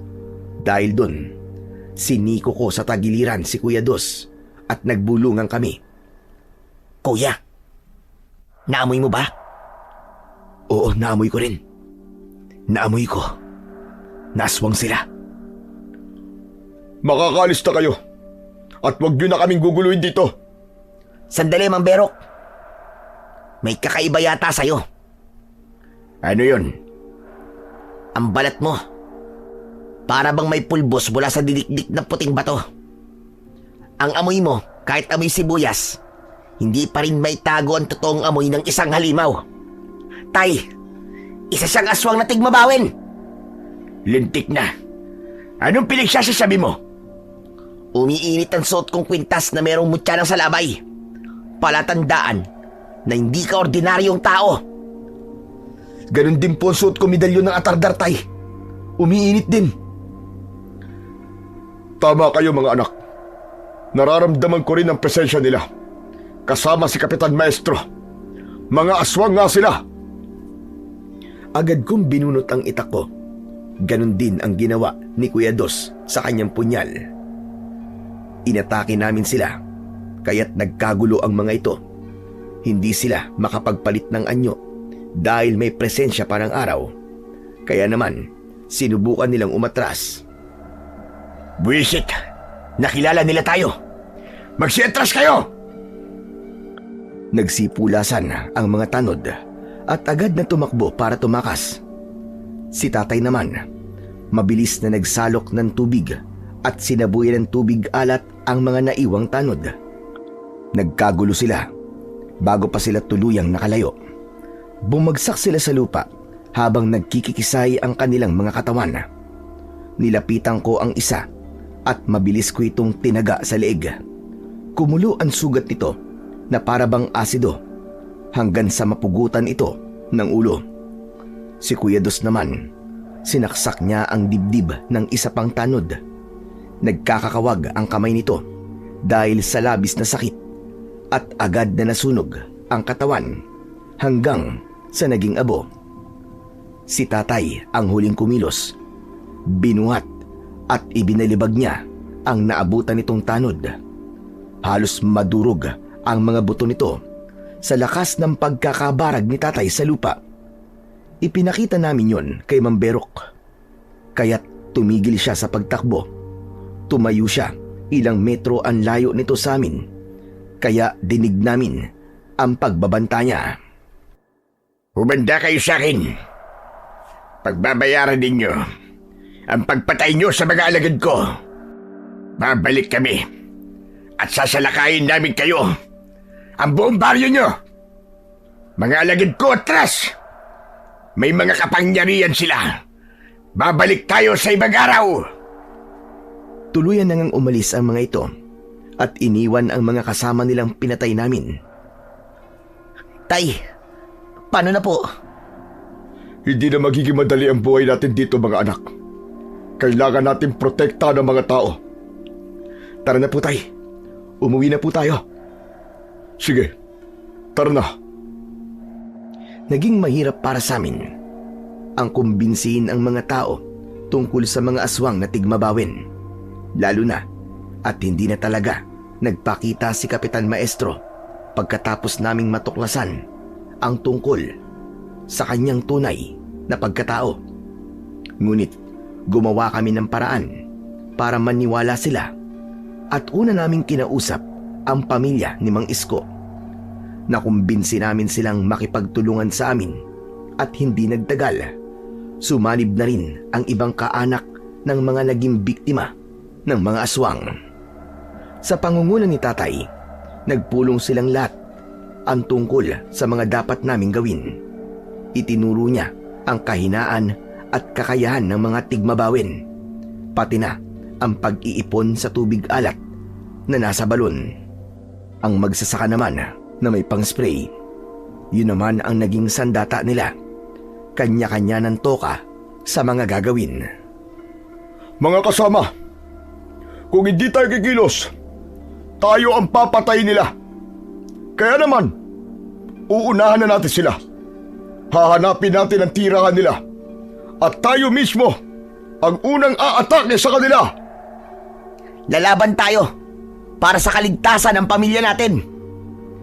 Hustisya para sa mga buhay na kinuha ng mga tigmabawin.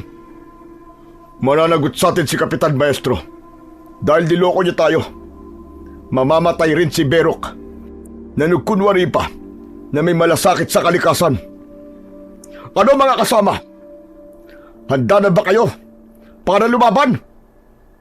Opo, handang-handa na ang lahat, Tay. Sabay-sabay na nagtaasa ng sandata ang mga kasama namin. Lahat sila ay itak ang gamit. Ako naman, itak rin. At ang suot kong mutya ng salabay, si Kuya Dos. Meron siyang punyal. Bagay yun sa suot niyang medalyong atardar. At si Tatay, suot ang kwintas ng bertud ng langgam. Ang ibang mga kasapi, may sukbit sa likod na pang-spray sa palay. Ngunit ang laman ay tubig alat. Ang ibang lalaki, dala ang mga sulo na gawa sa kawayan. Handa na ang lahat. Sinimulan na namin ang paglalakad papasok sa kakahuyan para hanapin ang tirahan ng mga tigmabawin. Sa tulong ng mga sulong dala namin, naging maliwanag ang daang nilalakaran namin. Nang makarating kami sa masukal na gubat, napunta kami sa patag na talayban at nakasalubong namin ang mga aswang na tigmabawin. Sandali kaming tumigil sa paglalakad. Ilang metro ang layo namin sa mga kalaban. Kagaya namin, nakahanay sila. Ngunit nasaan yung tao pa? Totoo pala ang balitang nasagap ko. Hinimok mo pa ang mga tao para lumaban sa amin. Bakit? Natatakot ka na ba? Dapat lang, dahil lahat kami, hustisya ang hinahanap. Narito kami para singilig kayo sa lahat ng ginawa ninyo sa pamilya namin. Isa kayong mga hangal. Akala niyo ba mananalo kayo sa amin? Hindi kami hangal na kagaya mo. At hindi sa lahat ng pagkakataon, malakas lang ang nananalo. At sa tingin mo ba, sa lugar na ito, mananalo kayo? Nagkakamali kayo. Dahil ngayon na ang katapusan ng lahi ng mga tao. Para sa amin, wala kayong silbi. Pagkain lamang namin kayo. Hindi ba't nakakainis at nakakainsulto? Yung itinuring mong walang silbi at mahina ay siyang lalaban sa inyo ng sabayan. Ibig sabihin nun, madali lang kayong matatalo. Walang hiya ka, Peter. Papatayin kita. Gawin nyo na, mga kasama! Sa harap naming lahat, nagbago ang anyo ng mga taong yun. Dahil may dala kaming mga sulo, nakita namin ang mga ito sa aktwal. Tumatangkad sila at humahaba ang kanilang mga daliri. Sa mukha naman, nagiging halimaw sila at unang tumutubo ang mahahaba nilang mga pangil. Nagbago rin ang kulay ng kanilang mga mata at lahat sila ay naging kalbo. Naging itim ang kanilang balat, malaki ang katawan at mabilis kung kumilos. Maganda na kayo mga kasama! Ito na ang laban natin! Ilabas ang mga sandata! Sugod! Sugod mga kasama! Walang aatras! Patayin natin silang lahat! Agad na kaming tumakbo pasugod. Napakaigpit ng pagkakahawak ko sa sandata ko. Hindi pa kami biyasang lumaban, pero kahit papano ay may natutunan na kami mula kay Apo Lakay.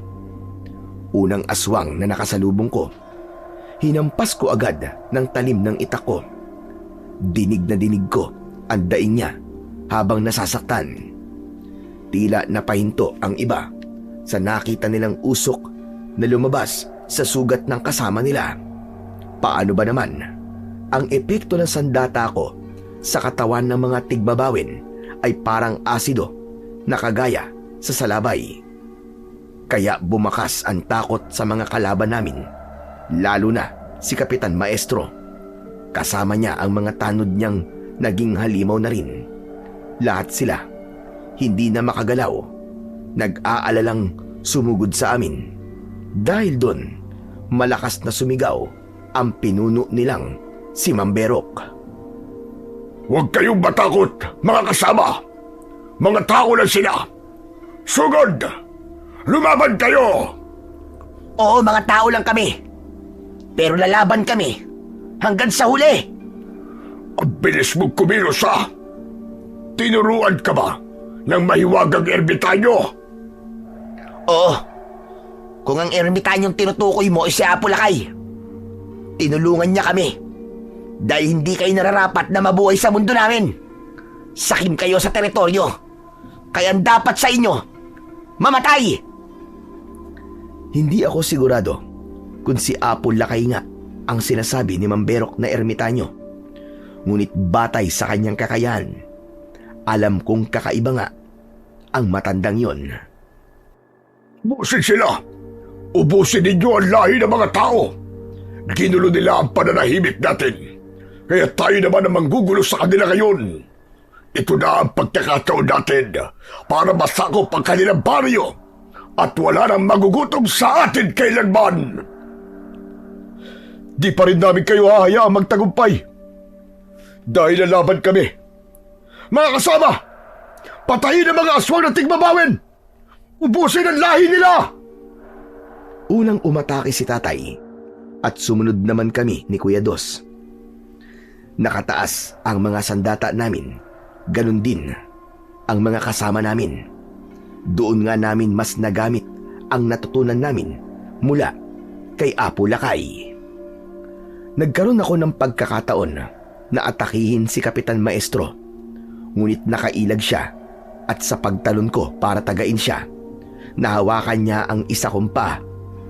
Gumamit ako ng balanse para makaikot ako, para sana mabitiwan niya ang paa ko. Dahil nga malakas si Kapitan Maestro, napilipit niya ang binti ko at napasigaw ako dahil sa labis na sakit. Mabuti na lang at may punyal na tumama sa likod nito. Nakita ko si Kuya Dos. Tinadtad niya ng saksak ang likod ni Kapitan Maestro. Napasigaw ito dahil sa labis na sakit. Lalo na at hindi nito kayang pagalingin ang sariling sugat. Dahil doon, nabitiwan ni Kapitan Maestro ang paa ko. Bumagsak ako sa lupa habang pigil ang hininga ko. Nabitiwan ko pansamantala ang itak ko at hinawakan ko ng maigpit ang paa ko. Nakita kong lumisya ang buto ko, kaya't napasigaw ako ng malakas. Aray ko! Ang sakit! Sobrang sakit, kuya! Ano pang hinihintay ninyo? Patayin niyo na sila! Lumaban kayo, mga alagad ko! Dahil abala si Kuya Dos sa pakikipaglaban kay Kapitan Maestro, hindi niya ako napapansin. Si tatay naman at ang mga tao, abala rin sila sa pakikipaglaban sa mga alagad ni Mamberok. Dahil dun, tumakbong papalapit sa akin si Mamberok at tuwang-tuwa siya nang makita ang paghihirap ko. Nang makalapit siya sa akin, agad niya akong hinawakan sa tigkabilaan kong balikat. Halika rito! Bitiwan mo ako, hayop ka! Natatakot ka na ba? Kaya ginagamit mo akong pananggalang sa mga kasama ko! Tumigil ka! Tawagin mo sila nang makita nila kung paano kitang patayin! Pakawalan mo ako! Pakawalan mo ako, demonyo ka! Itinayo niya ako at itinutok niya ang kuko niya sa leeg ko. Nasa likod ko siya, kaya hindi ako makagalaw. Nahuli ko na ang anak mo, Peter! Hawak ko na siya! Lubayan mo ako! Bitiwan mo ako! Huwag ka na magpumiglas pa, bata! Dahil hindi mo ko kaya! Ah, ganun ba? Yun ang akala mo! Hetong sa'yo! Siniko ko ang mukha niya kaya't hindi siya nakaganti sa akin. Dumugo ang ilong niya at nagwala siya sa galit. Nang aatake siya ulit, nakita ko ang itak ko sa lupa. Dinampot ko yon at sinalubong ko ng taga ang kamay niya. Hindi mo ako masasaktan! Hetong sa'yo! Ang braso ko! Ang init! Anong meron sa sandata mong walang iya ka? Ha! Hindi lahat ng pagkakataon. Simpleng sandata lang ang gamit namin. Inalam din namin yung kahinaan ninyo. Dahil sa'yo, nagkaroon ako ng ideya kung paano ko kayo matatalo. Ngayon, lasapin mo ang epekto ng itak ko! Muli ko siyang inatake ng taga. Ngunit nakaiwas siya. Galit na galit ito dahil nasugatan ko siya at hindi naghihilom yun. Hindi tuwid ang tayo ko noon dahil napilipit ang isa kong binti. Dahil doon, hirap akong lumaban. Nang umatake siya sa akin, ginawa ko ang lahat para makaiwas. Hirap na akong dumiskarte at nawawala na ako sa focus. Kaya naabot ako ng aswang. Nahawakan niya ulit ako sa leeg at naiangat pa sa ere. Nang balak niya na akong ihagis, biglang may magkakasunod na sipa ang tumama sa kanyang muka. Bumagsak siya sa lupa at nabitiwan niya ako. Nakita ko si tatay. Kinalaban niya si Mang Berok. Ako naman, napaupo ako sa lupa. Sakto yun, nagumulong sa paanan ko ang pugot na ulo ni Kapitan Maestro. Dahil doon, napansin ako ni Kuya Dos at agad siyang lumapit sa akin. Uno, Diyos ko, ano nangyari sa'yo? Kuya, tulungan mo akong tumayo. Dos! Alalayan mo kapatid mo! Sigaw ni tatay kahit nakikipaglaban siya kay Mang Berok. Uno, tumayo ka, dali! Yung binti ko, kuya. Ang sakit. Halika, aalalayan kitang tumayo. Kaya ko pa naman, kuya. Napakasakit lang talaga. Nakatayo pa ako nun. Hawak ang itak at agad kaming nagtalikuran ni Kuya Dos para harapin ang mga aswang na umaatake sa amin. May mga kasama na kaming sugatan, pero may mga aswang na rin kaming natatalo. 5 na ang nakahandusay sa lupa at ibig sabihin nun ay patay na sila. Na paano ka ba? Napalian ako sa binti. Nawakan ako ni Kapitan Maestro kanina. Pero ayos lang ako. Kaya ko pa naman. Sigurado ka ba? Kasi kung hindi, itatakas na muna kita rito. Hindi, kuya, kaya ko pa. Hindi natin sila pwedeng iwan dito. Lalo na si tatay. Mas tumindi ang sagupaan sa pagitan namin ng mga aswang. Mahirap talagang utakan ang mga nilalang. Pero kahit papano, nababawasan din sila. Merong mga nasugatan sa amin at nakakatakot isipin na baka may mamatay rin. Sa pag-atake sa amin ng aswang, nagkahiwalay kami ni Kuya Dos. Hinarap namin ang kalaban at si tatay naman ang pumalit sa tabi ko. Si Kuya Dos ang humarap kay Mang Berok na hindi talaga namin matalo-talo sa laban. Napakalakas niya at para bang hindi napapagod. Kahit nga may sugat ito sa braso. Inatake ako ng isa sa mga alagad ni Mang Berok. Bumagsak ako sa lupa nang tamaan niya ako ng kalmot sa balikat. At si tatay naman ang lumaban dito. Napatay niya ito sa pamamagitan ng isang malakas na suntok. Anak, ayos ka na ba? Kaya mo pa bang tumayo? Opo, tay. Kaya ko po. Diyos ko, ang bilis mamaga ng binti mo. Itinukod ko ang itak sa lupa. Ngunit bigla kong hinila ni tatay nang inatake ulit kami ng maraming aswang. Sinikap kong makasugod nang hilahin niya ako palayo. Nang mga sandaling yon, hindi na si Mang Berok at Kuya Dos ang naglalaban dahil kanya-kanya na sila ng inatake. Nagsigawan ng mga aswang dahil pinatay ni Kuya Dos ang marami sa kanila. Si Mang Berok naman, inatake niya ang mga tao. Maya-maya pa, lumapit sa amin ang kapatid ko. Tay, Dos, ikaw na muna magbantay sa kapatid mo. Haharapin ko lang si Berok. Tay, malakas siya. Hindi mo siya kaya. Kung wala nga po ang medalyong atardar sa akin, baka tagtag na rin ako ng sugat sa katawan. Ang kakayahan ng medalyong atardar ay proteksyon laban sa mga talim. Kaya kahit anong sandata ang gamit kay kuya, hindi siya masugat-sugatan. Ngunit makakaramdam pa rin siya ng sakit kapag tatama sa kanya ang kalmot at kagat ng aswang. Tay, malakas po siya. Hindi niyo po siya kakayanin. Kaya ko siya. Dito lang kayo, Tay. Ako na lang ang susugod sa kanya.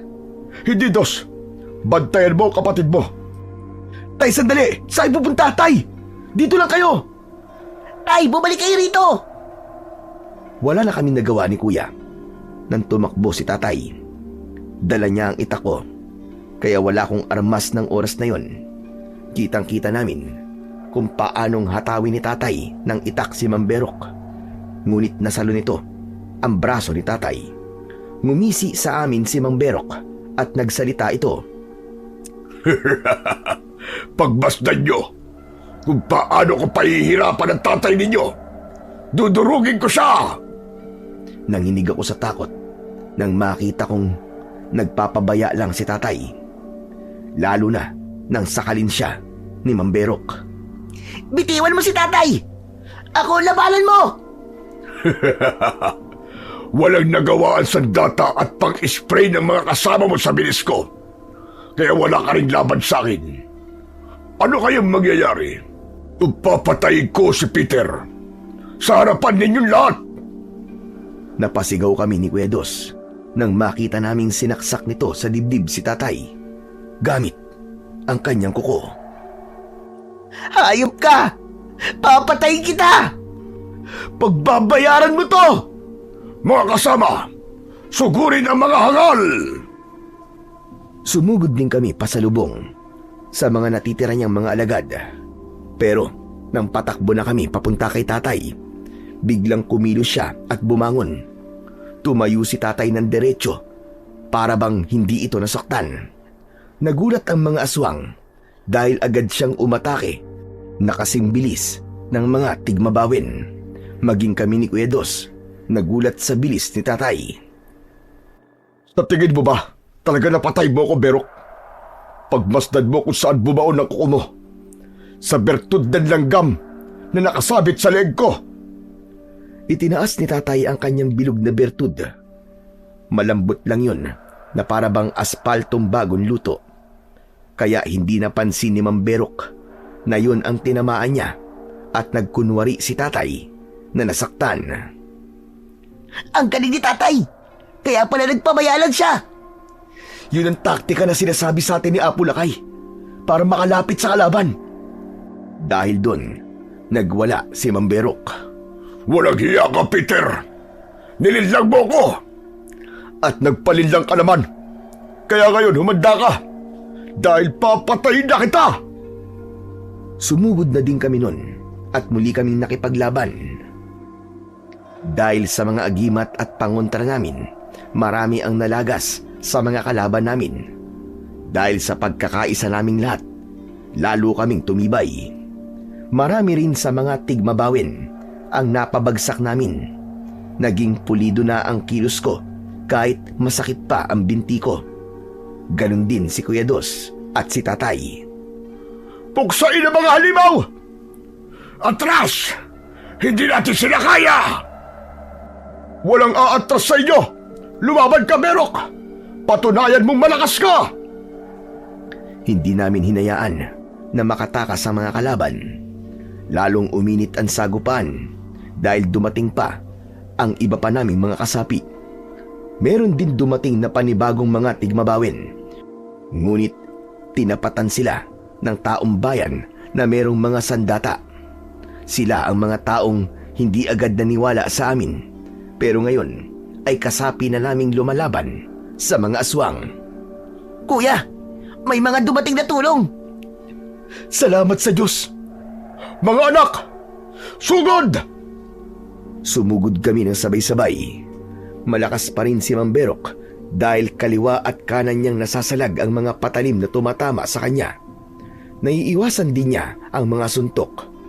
Pero dahil sa itak ni tatay na tumama sa likod ni Mamberok, nadapa ito at doon na namin siya pinagtulong-tulungang atakihin. Akala mo ba may laban ka pa sa amin? Malapit na ang katapusan mo! Yan lang ba ang kaya nyo? Akala nyo ba? Ganun lang ako kadaling matalo? Uno, Tay! Grabe!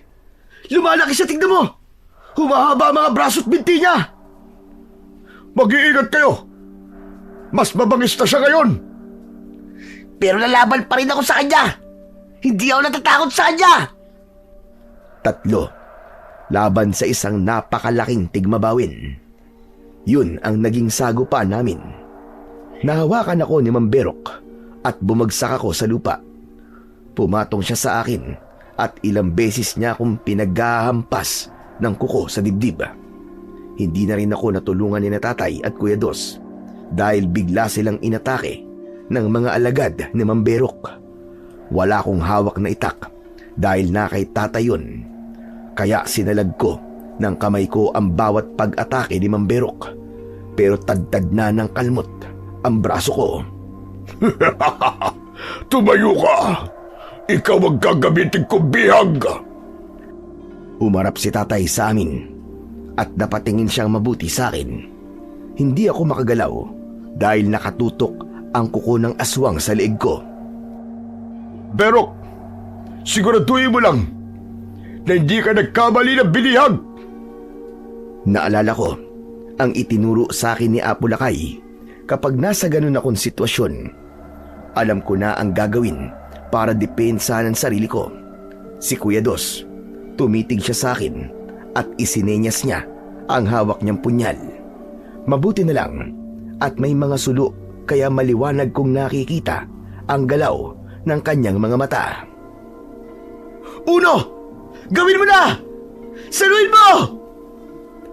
Mabilis kong iniiwas ang ulo ko sa kukong nakatutok sa leg ko at dinukat ko ang isa niyang mata gamit ang daliri ko. Napasigaw ito ng malakas kaya nabitiwan niya ako. Sabay salos sa inihagis na punyal ni Kuya Dos. Pinuntirya ko kagad ang leeg niya at sinundutan ko ng pagsaksak sa dibdib niya. Kagaya ng itinuro ng matanda sa akin, umikot ako at tinusok ang punyal sa tagiliran nito. Mas ibinaon ko pa yon ng todo para malaki ang maging pinsala. Napadaing siya dahil sa labis na sakit at napabaluktot ang katawan. Dahil doon, sabay-sabay na kaming umatake sa kanya. Pinagtulungan namin siyang saksakin ng mga patalim. Bagamat dumalaban pa rin ito, pero nangihina na. Hindi na ganun kahirap dahil wala na siyang kakayahan. Napabagsak na rin namin siya habang butas-butas ang kanyang katawan. Wala talagang magandang maidudulot ng kasamaan sa buhay ng sino mang nilalang. Kaya habang masama ka, Berok, may tatapat at tatapat sa kasamaan mo. At yun ay ang puwersa ng kabutihan. Pinugot ni Tatay ang ulo ni Mamberok. Lumipad ang ulo nito sa mga taong tapos na rin sa pakikipaglaban. Sa harap naming lahat, nasunog ang katawan nito at naging abo. Nagtagumpay tayo! Patay na ang pinuno ng mga tigbabawen! Nang mga sandaling yun, naramdaman ko ang labis na sakit ng binti ko, pati na ang mga kalmot sa braso ko. Tinulungan ako ni Tatay at Kuya. Nilisan namin ang lugar na yon. Nagwagiman kami sa laban, ngunit hindi ko nailigtas ang binti ko. Tuluyang naputol yun at naging pilay na ako. Sa tuwing nakikita ko ang pinsalang tinamo ko, naalala ko ang mga tigmabawin. Hindi ako nalulungkot sapagkat maraming buhay ang nailigtas namin kapalit ng binti ko. Isa lang ang ikinalulungkot ko. Yun ay nang hindi ko na nakausap at nakita si Apo Lakay. Isa pala talaga siyang mahiwagang ermitanyo na nangangalaga sa kalikasan. Binalikan din namin ang kanyang tirahan, ngunit wala na ang kubo roon. kasama niyang naglaho. Hanggang ngayon, palagi ko pa rin siyang naaalala at nagpapasalamat ako sa pagtulong niya sa antingero kong tatay. Sa ngayon, nasa aming pangangalaga pa rin ang mutya ng salabay, medalyong atardar at bertud ng langgam. Si Kuya Dos naman, pulis na siya at kakapromote lang niya bilang major sa lungsod namin. Sa lahat ng mga nangyari, natutunan ko po na ang kasamaan ay hindi talaga mananalo laban sa puwersa ng kabutihan. Hanggang dito na lamang po ang aking kwento. At sana ay may natutunan po kayo na magandang aral. Maraming salamat po sa walang sawang pakikinig at pagsuporta sa aking mga YouTube channel na The Voice Addict at mga kwento ni Apong Isak. Huwag niyo rin pong kalimutang mag-subscribe at i-hit ang notification bell para sa mas marami pang mga kwentong aswang at katatakutan mula sa mundo ng kababalaghan. Hanggang sa muli po at pagpalain nawa kayo ng Diyos na may kapal.